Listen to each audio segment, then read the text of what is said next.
자, 이번 시간에는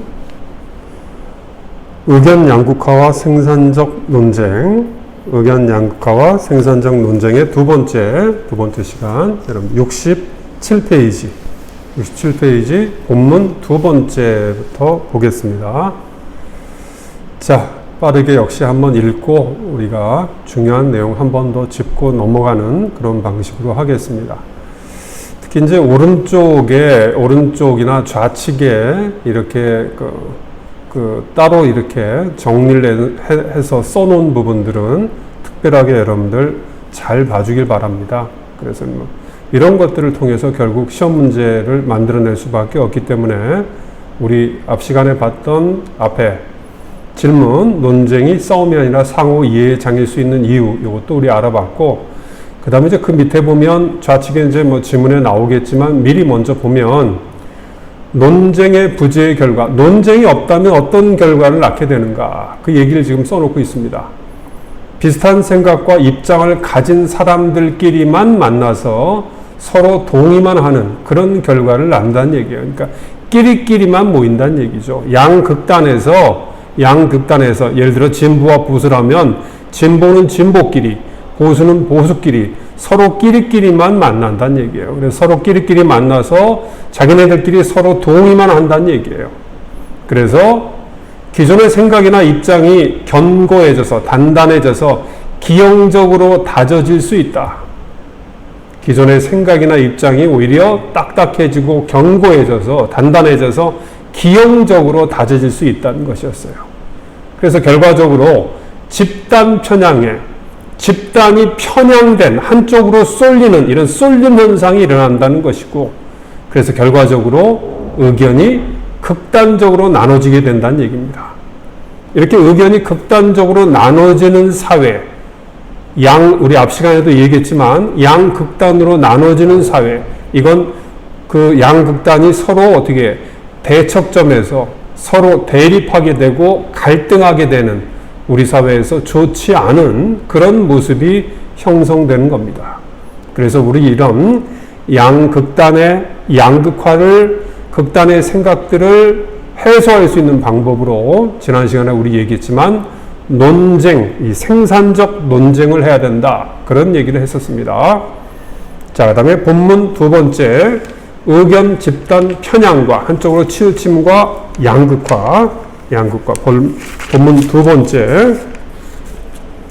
자, 의견이 집단적으로 편향되고 양극화, 즉 논쟁이 없으면 의견이 집단적으로 편향되고 쏠림 현상이 강화되면서 결국 이런 현상은 어떻게 점점 더 사회 갈등과 대립의 그런 모습으로 사회가 진행이 된다는 얘기죠. 그리고 그런 사회는 결코 좋은 사회가 아니라는 것이고, 오늘날 시대가 점점 더 발전돼 가고 시대가 점점 더 나아지는 것 같지만 오히려 이런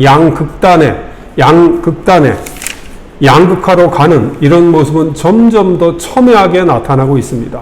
우려할 만한 그런 상황이라고 보여지는데, 그래서 그 내용이 나와 있습니다. 이런 접점에서 만나지 않는 사람들, 즉 논쟁을 피하거나 싫어하는 사람들, 즉 다른 의견을 듣지 않는 사람들은 마치 메아리방에서 살듯 자신의 소리만 들을 가능성이 크다는 얘기예요.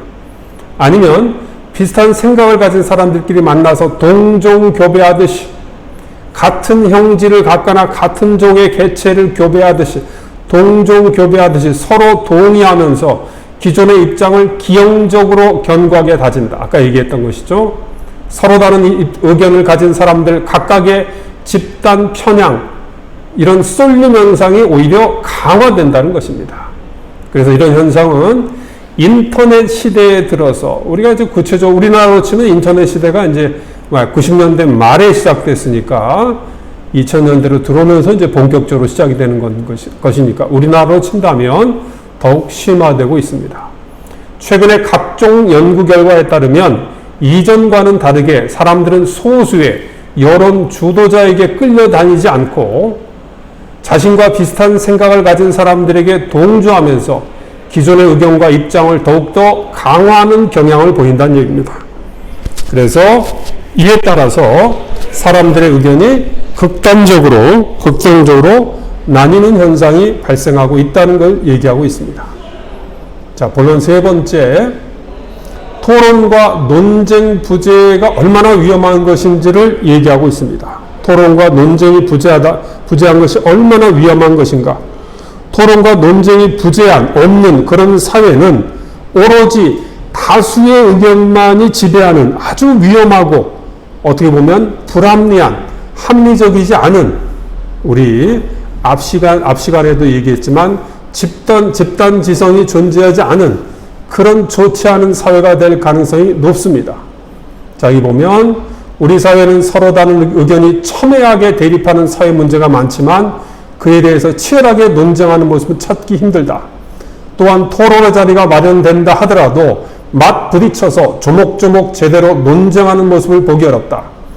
찬반 의견이 제시되는 것 같지만 논쟁의 내용을 들여다보면 찬성하는 사람은 찬성의 이유만 나열하고 반대하는 사람은 반대의 이유만을 나열하는 그런 경우가 허다하다는 것입니다.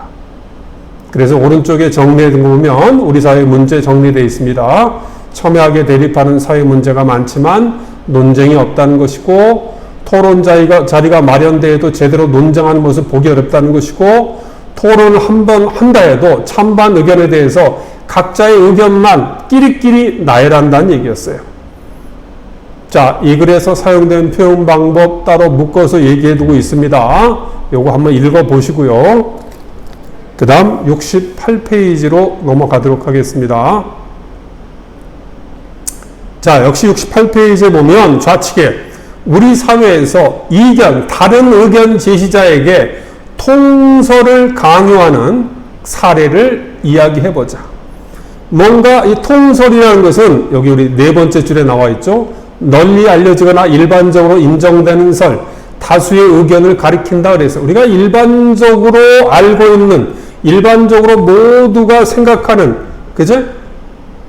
그런 걸 우리가 이제 통설이라고 그러는데, 이 통설을 강요하는 사례를 생각해 보자 그랬어요. 그래서 대학 진학 대신 원하는 일을 하려는 학생을 낙오자로 생각한다든가, 대학을 가지 않더라도 얼마든지 자신의 인생을 펼쳐나갈 수 있는 그런 사회가 건강한 사회가 되는데 대학을 가야지만 된다는 이런 통설이 지배하고 있는 사회. 생명에 대한 신념으로 병역 의무를 고민한 청년을 병역 기피자로 낙인을 찍는 것. 자, 이런 것도 역시 낙인을 찍는 것은 그런 청년을 어떻게 통설에 위배된다고 생각하는 것이고, 통설을 따라야 된다는 암묵적인 우리 사회에, 암묵적으로 우리 사회에서 널리 퍼져 있는, 우리는 통설을 따라야 된다, 그런 생각이 지배하고 있는 게 아닌가, 그런 생각을 해봅니다. 자, 그래서 여기 지금 역시 또 정리해 놨습니다. 다수의 의견이 이견 제시자와 소수 의견에 대해서 행사하는 폭력을 우리가 경계해야 된다. 이건 토론 부재 및 논쟁 불능의 사회는 다수의 의견을 사회 구성원 모두에게 강요해서 그 결과 소수의 권익은 물론 다수를 위한 합리적인 정책도 나올 수 없다는 것입니다. 우리가 극히 일부의 소수의 어떤 권익을 보호할 수 있는 그런 사회가 돼야 되고, 또 다수가 합리적인 집단지성을 발휘할 수 있는 그런 모습이 나타나야 되는데 그렇지 않다는 얘기가 되겠습니다.